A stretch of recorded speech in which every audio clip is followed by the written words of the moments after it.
ஸ்ட்ராங்கான ஒரு தலித் மக்களுக்கான ஒரு லீடர்ஷிப்னா அது விசிகா தான். அதை விட்டால் வேறு ஆல்டர்னேட்டிவ் இல்லைன்ற மாதிரி இருக்குது. இப்போ ஏர்போர்ட் மூர்த்தி இந்த சம்பவத்துக்கு பிறகு தமிழ்நாடு முழுவதும் அறியப்பட்ட ஒரு தலைவராயிட்டார் இந்த சம்பவத்தினால. இன்னைக்கு பார்த்தீங்கன்னா ஏர்போர்ட் மூர்த்தினா தெரியாத முக்குடலாம் இருக்கு இல்லையா, மூல முக்குடலாம் இருக்குல்ல, அங்கெல்லாம் தெரிஞ்சவர் ஆகிட்டு. எனக்கு கேட்டால் விசிகாவால் செருப்பால் அடித்து இவருடைய சாகசம் பெருசாக பேசப்படுது.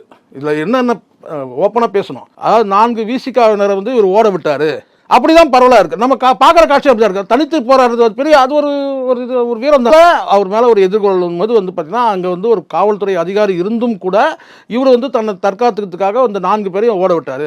நியாயமாக அங்கே நடந்திருக்குதுன்னு கேட்டால் அந்த காவல்துறையை சார்ந்தவங்க ஒரு 4 பேர் அவங்களை விரட்டியிருந்தாங்கன்னா இவரை பாதுகாத்த அந்த இதில் வந்துடும். இப்போ இவர் தன்னை தற்காத்துக்கிறதுக்காக கத்தி எடுத்த காட்சியை பார்க்குறோம். அங்கே ஒரு காவல்துறை சார்ந்த ஒரு அதிகாரியும் அங்கே இருக்கிறாரு. அவர் முன்னாடி இவங்க ஓடுறதுன்னு கேட்டால் அப்போ இது என்னன்னு கேட்டால் இது ஒரு பாசிட்டிவான பார்வை மக்களுக்கு கேட்டால் அப்போ ஒரு நபர் 4 பேரை ஓட விட்டார். ஏர்போர்ட் மூர்த்தி வந்தார், அண்ணனை தரக்குறைவாக பேசினார், அவரை நாங்கள் பொழந்துட்டோம், அடிச்சிட்டோம், கிழிச்சிட்டோம் அப்படின்னு சொல்கிறதுக்கான அந்த வாய்ப்பு இல்லாமல் இப்போ என்ன ஆயிடுச்சுன்னா இவர் அந்த 4 பேரை ஓட விட்டார், அவங்க செருப்பால் அடித்தாங்க, இவர் கத்தி எடுத்து கழிச்சிட்டாரு, அப்படி ஆயிடுச்சு.